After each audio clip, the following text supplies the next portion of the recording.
ನಮಸ್ಕಾರ ಸ್ನೇಹಿತರೆ. ದಿನ ಏನಪ್ಪ ಸಾಂಬಾರು ಮಾಡೋದು ಊಟಕ್ಕೆ ಅಂತ ಯೋಚನೆ ಮಾಡ್ತಾ ಇದ್ದೀರಾ? ಹಾಗಾದರೆ ಈ ವಿಡಿಯೋನ ಒಂದು ಸಲ ನೋಡಿ.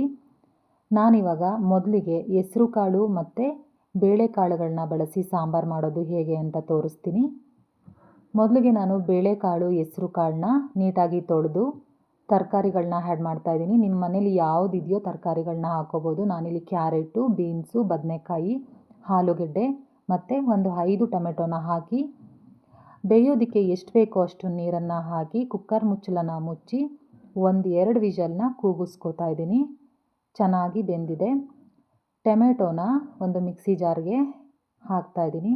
ಇವಾಗ ಇದಕ್ಕೆ 1 ಈರುಳ್ಳಿ, ಸ್ವಲ್ಪನೇ ತೆಂಗಿನಕಾಯಿನ ಸೇರಿಸ್ತಾ ಇದ್ದೀನಿ. 1 ಸ್ಪೂನ್ ಆಗುವಷ್ಟು ಸಾರಿನ ಪುಡಿನ ಸೇರಿಸಿ ನುಣ್ಣಗೆ ರುಬ್ಬಿದ್ದೀನಿ. ಸ್ಟವ್ ಮೇಲೆ ಒಂದು ಪಾತ್ರೆನ ಇಟ್ಟು ಒಗ್ಗರಣೆ ಮಾಡ್ಕೊಳ್ಳೋಣ. ಎಣ್ಣೆ, ಸಾಸಿವೆ, ಕರಿಬೇವು, ರುಬ್ಬಿರೋ ಖಾರನ ಹಾಕಿ ಮಿಕ್ಸಿ ಜಾರ್ಗೆ ಸ್ವಲ್ಪ ನೀರನ್ನು ಹಾಕಿ ಸೇರಿಸ್ತಾ ಇದ್ದೀನಿ. ಇವಾಗ ಬೇಯಿಸಿರೋ ಬೇಳೆ ಮತ್ತು ತರಕಾರಿಗಳನ್ನ ಹಾಕ್ತಾ ಇದ್ದೀನಿ. ಇದನ್ನು ಹಾಕಿ ಒಂದು ಸಲ ಚೆನ್ನಾಗಿ ಮಿಕ್ಸ್ ಮಾಡಿ ರುಚಿಗೆ ತಕ್ಕಷ್ಟು ಉಪ್ಪನ್ನು ಹಾಕಿ ಒಂದು 10 ನಿಮಿಷ ಬೇಯಿಸ್ಕೊಂಡ್ರೆ ಸಾಕು. ಮಧ್ಯಾಹ್ನದ ಊಟಕ್ಕೆ ಮತ್ತು ರಾತ್ರಿಯ ಊಟಕ್ಕೆ ತುಂಬಾ ರುಚಿಯಾದ ಪ್ರೋಟೀನ್ ಸಾಂಬಾರು ಅಂತಲೇ ಹೇಳ್ಬೋದು. ಇನ್ನು ಯಾರ್ಯಾರು ನನ್ನ ಚಾನಲ್ಗೆ ಸಬ್ಸ್ಕ್ರೈಬ್ ಆಗಿಲ್ವೋ ದಯವಿಟ್ಟು ಸಬ್ಸ್ಕ್ರೈಬ್ ಆಗಿ ಹೀಗೆ ನನಗೆ ಸಪೋರ್ಟ್ ಮಾಡಿ ಅಂತ ನಿಮ್ಮ ಹತ್ರ ನಾನು ಕೇಳ್ಕೊತಾ ಇದ್ದೀನಿ. ಈಗ ನಾನು ಸಿಂಪಲ್ ಟೊಮೆಟೊ ಸಾಂಬಾರನ್ನ ಮಾಡ್ತಾಯಿದ್ದೀನಿ. ಇದು ಬ್ಯಾಚುಲರ್ಸ್ಗೆ ಮತ್ತು ವರ್ಕಿಂಗ್ ವುಮೆನ್ಸ್ಗೆ ಮತ್ತು ಅರ್ಜೆಂಟ್ ಸಾಂಬಾರು ಅಂತಲೇ ಹೇಳ್ಬೋದು. ಈಗ ನಾನು ಒಲೆ ಮೇಲೆ 7-8 ಟೊಮೆಟೊನ ಬೇಯೋಕ್ಕಿಟ್ಟಿದೆ. ಇದು ಚೆನ್ನಾಗಿ ಬೆಂದಿರಬೇಕು ಟೊಮೆಟೊ. ಬೆಂದಿರೋ ಟೊಮೆಟೊನ ಒಂದು ಮಿಕ್ಸಿ ಜಾರ್ಗೆ ಹಾಕಿ ಮನೆಯಲ್ಲಿ ಇರೋವಂಥ ಸಾಂಬಾರು ಪುಡಿ 1-1.5 ಸ್ಪೂನಷ್ಟು ಹಾಕಿ ಇದನ್ನು ನುಣ್ಣಗೆ ರುಬ್ಕೊಬರಬೇಕು.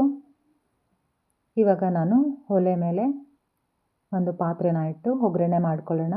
ಎಣ್ಣೆ, ಸಾಸಿವೆ, ಕರಿಬೇವು, ಜಜ್ಜಿರೋ ಅಂತಹ ಬೆಳ್ಳುಳ್ಳಿ, 1 ಮೀಡಿಯಮ್ ಸೈಜ್ ಈರುಳ್ಳಿನ ಹಾಕ್ತಾಯಿದ್ದೀನಿ. ಸ್ವಲ್ಪ ಫ್ರೈ ಮಾಡೋಣ. ಈಗ ರುಬ್ಬಿರೋ ಟೊಮೆಟೊ ಪೇಸ್ಟನ್ನು ಸೇರಿಸ್ತಾ ಇದ್ದೀನಿ. ನಿಮಗೆ ಎಷ್ಟು ಬೇಕೋ ಅಷ್ಟು ನೀರನ್ನು ಹಾಕ್ಕೋಬೋದು. ಟೊಮೆಟೊ ರಸಮ್ ಅಂದರೆ ಸ್ವಲ್ಪ ತೆಳ್ಳಗೆ ಇದ್ದರೆ ತುಂಬ ಚೆನ್ನಾಗಿರುತ್ತೆ.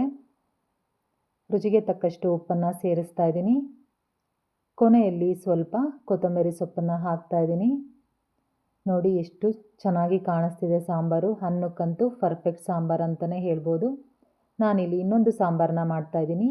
ಬೇಳೆ ಮತ್ತು ಈರುಳ್ಳಿ ಹೂವನ್ನ ಬಳಸಿ ಬೇಳೆಕಾಳುಗಳನ್ನ ನೀಟಾಗಿ ತೊಳೆದು ಒಂದು ಕುಕ್ಕರ್ಗೆ ಹಾಕಿ 4 ಟೊಮೆಟೊ ಹಾಕಿ ಬೇಳೆ ಬೇಯೋದಕ್ಕೆ ಎಷ್ಟು ಬೇಕೋ ಅಷ್ಟು ನೀರನ್ನು ಹಾಕಿ 1 ವಿಷಲ್ನ ಕೂಗಿಸ್ಕೊಳ್ಳೋಣ. ಈರುಳ್ಳಿ ಹೂವನ್ನ ನೀಟಾಗಿ ತೊಳೆದು ಕಟ್ ಮಾಡಿ ಇಟ್ಕೊಂಡಿದ್ದೀನಿ.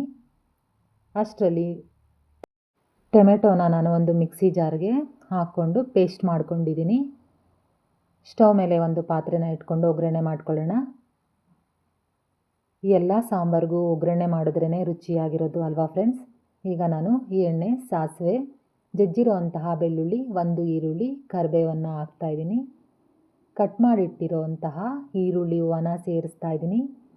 ಇದನ್ನು 1 ನಿಮಿಷ ಎಣ್ಣೆಯಲ್ಲಿ ಫ್ರೈ ಮಾಡ್ತಾಯಿದ್ದೀನಿ. ರುಬ್ಬಿರೋ ಅಂತಹ ಟೊಮೆಟೊ ಪೇಸ್ಟನ್ನು ಸೇರಿಸ್ತಾ ಇದ್ದೀನಿ. ಒಂದು ಸಲ ಚೆನ್ನಾಗಿ ಮಿಕ್ಸ್ ಮಾಡಿ 1 ನಿಮಿಷಗಳ ಕಾಲ ಫ್ರೈ ಮಾಡ್ಕೋತಾ ಇದ್ದೀನಿ. ಇದು ತುಂಬಾ ಚೆನ್ನಾಗಿರುತ್ತೆ ಈ ಸಾಂಬಾರು. ಇಡ್ಲಿ, ದೋಸೆಗೆಲ್ಲ ಸಖತ್ ಕಾಂಬಿನೇಷನ್ ಅಂತಲೇ ಹೇಳ್ಬೋದು. ಇವಾಗ ನಾನು ಬೆಂದಿರೋ ಬೇಳೆ ಮಿಶ್ರಣವನ್ನು ಸೇರಿಸ್ತಾ ಇದ್ದೀನಿ. ನಿಮಗೆ ಎಷ್ಟು ಬೇಕೋ ಅಷ್ಟು ನೀರನ್ನು ಹಾಕ್ಕೊಂಡು ಸಾಂಬಾರು ಪುಡಿನ ಹಾಕ್ತಾಯಿದ್ದೀನಿ. ರುಚಿಗೆ ತಕ್ಕಷ್ಟು ಉಪ್ಪನ್ನು ಹಾಕ್ತಾಯಿದ್ದೀನಿ. ಚೆನ್ನಾಗಿ ಮಿಕ್ಸ್ ಮಾಡಿ ಒಂದು ಸಲ ಟೇಸ್ಟ್ ನೋಡ್ಕೊಂಡ್ಬಿಡಿ. ಉಪ್ಪು ಕಡಿಮೆ ಇದ್ದರೆ ಉಪ್ಪನ್ನು ಹಾಕ್ಕೋಬೋದು. ಸ್ವಲ್ಪ ಉಪ್ಪು ಕಡಿಮೆ ಇತ್ತು ಅಂತ ನಾನು ಮತ್ತೆ ಉಪ್ಪನ್ನು ಹಾಕ್ತಾಯಿದ್ದೀನಿ. ಈಗ ಒಂದು ಸಲ ಚೆನ್ನಾಗಿ ಮಿಕ್ಸ್ ಮಾಡಿ ಒಂದು 7-8 ನಿಮಿಷ ಕುದಿಯೋದಕ್ಕೆ ಬಿಡೋಣ. ಸೂಪರಾಗಿರೋ ಸಾಂಬಾರು ಅಂತಲೇ ಹೇಳ್ಬೋದು. ಅನ್ನಕ್ಕೆ ಸೂಪರ್ ಕಾಂಬಿನೇಷನ್ನು. ಇಡ್ಲಿ, ದೋಸೆನೂ ಕೂಡ ತಿನ್ಬೋದು. ಚಪಾತಿನೂ ಕೂಡ ಈ ಸಾಂಬಾರಲ್ಲಿ ನಾವು ಆರಾಮಾಗಿ ತಿನ್ಬೋದು. ಇವಾಗ ನಾನು ಮತ್ತೊಂದು ದಾಲ್ ರೆಸಿಪಿ ಮಾಡ್ತಾಯಿದ್ದೀನಿ. ಪಾಲಕು ಮತ್ತು ಮೆಂತ್ಯ ಸೊಪ್ಪು ಬೇಳೆನ ಸೇರಿಸಿ ಸಾಂಬಾರನ್ನ ಮಾಡ್ತಾಯಿದ್ದೀನಿ. ಇದು ಹೆಲ್ದಿಯಾಗಿರೋಂತಹ ಸಾಂಬಾರ್. ಮೊದಲಿಗೆ ನಾನು 1 ಗಂಟೆಗಳ ಕಾಲ ನೆನೆಸಿರೋಂತಹ ಬೇಳೆನ ಕುಕ್ಕರ್ಗೆ ಸೇರಿಸ್ತಾ ಇದ್ದೀನಿ. ಸಣ್ಣಗೆ ಹಚ್ಚಿರೋಂತಹ ಪಾಲಕು ಮತ್ತು ಮೆಂತ್ಯ ಸೊಪ್ಪನ್ನು ಹಾಕ್ತಾಯಿದ್ದೀನಿ. 4 ಟೊಮೆಟೊ, ಒಂದು 5 ಹಸಿಮೆಣಸಿನ್ಕಾಯಿ, 1 ಗೆಡ್ಡೆ ಬೆಳ್ಳುಳ್ಳಿ, ಅರ್ಧ ಸ್ಪೂನ್ ಅರಿಶಿನ. ನಿಮಗೆ ಖಾರ ಕಡಿಮೆ ಅನಿಸಿದ್ರೆ ನೀವು ಇನ್ನೂ ಕೂಡ ಹಸಿಮೆಣಸಿನ್ಕಾಯಿನ ಆ್ಯಡ್ ಮಾಡ್ಕೋಬೋದು. ಈಗ ಬೇಯೋದಕ್ಕೆ ಎಷ್ಟು ಬೇಕೋ ಅಷ್ಟನ್ನು ನೀರನ್ನು ಸೇರಿಸಿ ಒಂದು 2 ವಿಷಲ್ಲಾದರೂ ಕೂಗಿಸ್ಕೋಬೇಕು. ಇದು ನಾವು ದಾಲ್ ಮಾಡ್ತಾ ಇರೋದ್ರಿಂದ ಸ್ಮ್ಯಾಶ್ ಮಾಡಬೇಕು ಸೌಟಲ್ಲೇ, ಅದಕ್ಕೆ ನಾವು ಚೆನ್ನಾಗಿ ಬೇಯಿಸ್ಕೋಬೇಕು. ಇವಾಗ ನಾನು ಟೊಮೆಟೊನ ಒಂದು ಮಿಕ್ಸಿ ಜಾರ್ಗೆ ಸೇರಿಸ್ತಾ ಇದ್ದೀನಿ. ಟೊಮೆಟೊನ ನಾನು ಪೇಸ್ಟ್ ಮಾಡ್ತಾ ಇದ್ದೀನಿ. ನೀವು ಹಾಗೆ ಕೂಡ ಸ್ಮ್ಯಾಶ್ ಕೂಡ ಮಾಡ್ಬೋದು. ಟೊಮೆಟೊನ ನಾನು ಏನಕ್ಕೆ ಪೇಸ್ಟ್ ಮಾಡ್ತಾ ಇದ್ದೀನಿ ಅಂದರೆ ಟೊಮೆಟೊ ಸಾಂಬಾರಲ್ಲಿ ಸಿಕ್ಕಿದ್ರೆ ಮಕ್ಕಳೆಲ್ಲ ಸೈಡ್ಗೆ ಎತ್ತಿಟ್ಬಿಡ್ತಾರೆ. ಅದಕ್ಕೆ ನಾನು ಪೇಸ್ಟ್ ಮಾಡ್ಕೋತಾ ಇದ್ದೀನಿ. ಇವಾಗ ನಾನು ಇದನ್ನು ಸ್ಮ್ಯಾಶ್ ಮಾಡ್ಕೋತಾ ಇದ್ದೀನಿ ಸೌಟಲ್ಲೇ. ಸ್ಮ್ಯಾಶರ್ ಇದ್ದರೆ ನೀವು ಸ್ಮ್ಯಾಶರಲ್ಲಿ ಕೂಡ ಸ್ಮ್ಯಾಶ್ ಮಾಡ್ಕೋಬೋದು. ಚೆನ್ನಾಗಿ ಸ್ಮ್ಯಾಶ್ ಆಗಿದೆ. ಇವಾಗ ಒಗ್ಗರಣೆ ಮಾಡ್ಕೊಳ್ಳೋಣ. ಇವಾಗ ಸ್ಟವ್ ಮೇಲೆ ಒಂದು ಪಾತ್ರೆನ ಇಟ್ಟು ಎಣ್ಣೆ ಹಾಕ್ತಾಯಿದ್ದೀನಿ. ಸಾಸಿವೆ ಸೇರಿಸ್ತಾ ಇದ್ದೀನಿ. ಸ್ವಲ್ಪ ಜೀರಿಗೆ ಹಾಕ್ತಾಯಿದ್ದೀನಿ. ಕರಿಬೇವನ್ನು ಹಾಕ್ತಾಯಿದ್ದೀನಿ. ರುಬ್ಬಿರೋ ಅಂತಹ ಟೊಮೆಟೊ ಪೇಸ್ಟನ್ನು ಹಾಕ್ತಾಯಿದ್ದೀನಿ. ಇದನ್ನು ಹಾಕಿ ಒಂದು ಸಲ ಚೆನ್ನಾಗಿ ಮಿಕ್ಸ್ ಮಾಡೋಣ. ಇವಾಗ ಬೇಯಿಸಿರೋ ಅಂತಹ ಪಾಲಕು, ಮೆಂತ್ಯ ಸೊಪ್ಪು, ಬೇಳೆ ಮಿಶ್ರಣವನ್ನು ಸೇರಿಸ್ತಾ ಇದ್ದೀನಿ. ನಿಮಗೆ ಎಷ್ಟು ಕ್ವಾಂಟಿಟಿ ಬೇಕೋ ಅಷ್ಟು ನೀರನ್ನು ಸೇರಿಸ್ಕೋಬೋದು. ರುಚಿಗೆ ತಕ್ಕಷ್ಟು ಉಪ್ಪನ್ನು ಹಾಕ್ತಾಯಿದ್ದೀನಿ.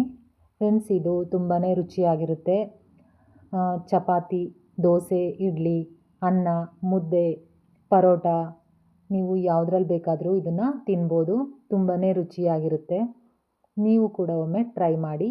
ಇವಾಗ ನಾನು ಜೀರಾ ಪುಡಿ ಸೇರಿಸ್ತಾ ಇದ್ದೀನಿ. ನೀವು ಯಾವುದೇ ದಾಲ್ ರೆಸಿಪಿ ಮಾಡ್ತಾಯಿದ್ರೆ ಜೀರಿಗೆ ಪುಡಿ ಹಾಕೋದನ್ನು ಮರಿಬೇಡಿ. ಜೀರಿಗೆ ಪುಡಿಯಿಂದ ಒಂದು ಡಿಫ್ರೆಂಟ್ ಟೇಸ್ಟೇ ಕೊಡುತ್ತೆ. ನೋಡಿ ಎಷ್ಟು ಚೆನ್ನಾಗಿ, ಎಷ್ಟು ಸುಲಭವಾಗಿ ಪಾಲಕ್ ದಾಲ್ ಸಾಂಬಾರ್ ರೆಡಿನೇ ಆಗೋಯಿತು. ಇವಾಗ ನಾನು ಇನ್ನೊಂದು ರೀತಿಯ ಸಾಂಬಾರು ಮಾಡ್ತಾಯಿದ್ದೀನಿ. ಹಸಿ ಅವರೆಕಾಳು, ಆಲೂಗೆಡ್ಡೆ, ಈರುಳ್ಳಿ, ಹೂವು, ಟೊಮೆಟೊನ ಬಳಸಿ ಸಾಂಬಾರು ಮಾಡ್ತಾಯಿದ್ದೀನಿ. ಸ್ಟವ್ ಮೇಲೆ ಒಂದು ಕುಕ್ಕರ್ನ ಇಟ್ಟು ತರಕಾರಿ ಬೇಯುವಷ್ಟು ನೀರನ್ನು ಹಾಕ್ತಾಯಿದ್ದೀನಿ. ಅವರೆಕಾಳು, ಆಲೂಗೆಡ್ಡೆ, ಟೊಮೆಟೊ ಸೇರಿಸ್ಬಿಟ್ಟು ಬೇಯೋದಕ್ಕೆ ಇಡ್ತಾಯಿದ್ದೀನಿ. 1 ವಿಷಲ್ ಕೂಗಿಸ್ಕೊಂಡ್ರೆ ಸಾಕು. ನೀವು ಇದನ್ನು ಪಾತ್ರೆಲೂ ಕೂಡ ಬೇಯಿಸ್ಕೋಬೋದು. ನಾನು ಬೇಗ ಆಗುತ್ತೆ ಅಂದ್ಬಿಟ್ಟು ಕುಕ್ಕರಲ್ಲಿ ಬೇಯಿಸ್ಕೊತಾ ಇದ್ದೀನಿ. ಇವಾಗ ಟೊಮೆಟೊ, ಈರುಳ್ಳಿ, ತೆಂಗಿನಕಾಯಿ, ಸಾಂಬಾರು ಪುಡಿ ಇದನ್ನು ಮಿಕ್ಸಿ ಜಾರ್ಗೆ ಹಾಕಿ ಪೇಸ್ಟ್ ಮಾಡ್ಕೊಂಡಿದ್ದೀನಿ. ಸ್ಟವ್ ಮೇಲೆ ಒಂದು ಪಾತ್ರೆ ಇಟ್ಟು ಒಗ್ಗರಣೆ ಮಾಡ್ಕೋತಾ ಇದ್ದೀನಿ. ಎಣ್ಣೆ, ಸಾಸಿವೆ, ಕರಿಬೇವು, ಜಜ್ಜಿರೋ ಅಂತಹ ಬೆಳ್ಳುಳ್ಳಿ, ಈರುಳ್ಳಿ ಹೂವನ್ನ ಹಾಕಿ ಫ್ರೈ ಮಾಡ್ತಾಯಿದ್ದೀನಿ. ರುಬ್ಬಿರೋ ಮಸಾಲನ ಸೇರಿಸಿ ಒಂದು ಸಲ ಚೆನ್ನಾಗಿ ಮಿಕ್ಸ್ ಮಾಡಿ 1-2 ನಿಮಿಷ ಬೇಯಿಸ್ಕೊಳ್ಳೋಣ. ಇವಾಗ ಬೇಯಿಸಿರೋ ಅಂತಹ ಅವರೆಕಾಳು, ಆಲೂಗೆಡ್ಡೆನ ಹಾಕಿ ನಿಮಗೆ ಎಷ್ಟು ಬೇಕೋ ಅಷ್ಟು ನೀರನ್ನು ಸೇರಿಸ್ಕೋಬೋದು. ಸೇರಿಸ್ಬಿಟ್ಟು ಒಂದು ಸಲ ಚೆನ್ನಾಗಿ ಮಿಕ್ಸ್ ಮಾಡಿ ರುಚಿಗೆ ತಕ್ಕಷ್ಟು ಉಪ್ಪನ್ನು ಹಾಕ್ತಾಯಿದ್ದೀನಿ. ಇದನ್ನು ಅಷ್ಟೇ ಒಂದು 5-10 ನಿಮಿಷ ಕುದಿಯೋದಕ್ಕೆ ಬಿಡೋಣ. ಫ್ರೆಂಡ್ಸ್, ಈ ಸಾಂಬಾರು ಮುದ್ದೆ ಜೊತೆಗಂತೂ ಸೂಪರ್ ಕಾಂಬಿನೇಷನ್ ಅಂತಲೇ ಹೇಳ್ಬೋದು. ಅನ್ನಕ್ಕೂ ಸೂಪರ್ ಆಗಿರುತ್ತೆ. ಮಧ್ಯಾಹ್ನದ ಊಟಕ್ಕೆ ತುಂಬಾ ಪರ್ಫೆಕ್ಟ್ ಆಗಿರೋ ಸಾಂಬಾರುಗಳು ಇವೆಲ್ಲ. ನೀವು ಒಮ್ಮೆ ಟ್ರೈ ಮಾಡಿ. ನಿಮಗೆ ನಾನು ಮಾಡಿರೋ ಸಾಂಬಾರಲ್ಲಿ ಯಾವ ಸಾಂಬಾರು ಇಷ್ಟ ಆಯಿತು ಅಂತ ಕಮೆಂಟ್ ಮಾಡಿ, ಸಪೋರ್ಟ್ ಮಾಡಿ. ನಿಮಗೆ ಈ ರೆಸಿಪಿ ಇಷ್ಟ ಆಗಿದೆ ಅಂತ ನಾನು ತಿಳ್ಕೊತೀನಿ. ಲೈಕ್ ಮಾಡಿ, ಶೇರ್ ಮಾಡಿ, ಕಮೆಂಟ್ ಮಾಡಿ, ಸಬ್ಸ್ಕ್ರೈಬ್ ಆಗೋದನ್ನು ಮರಿಬೇಡಿ. ಧನ್ಯವಾದಗಳು.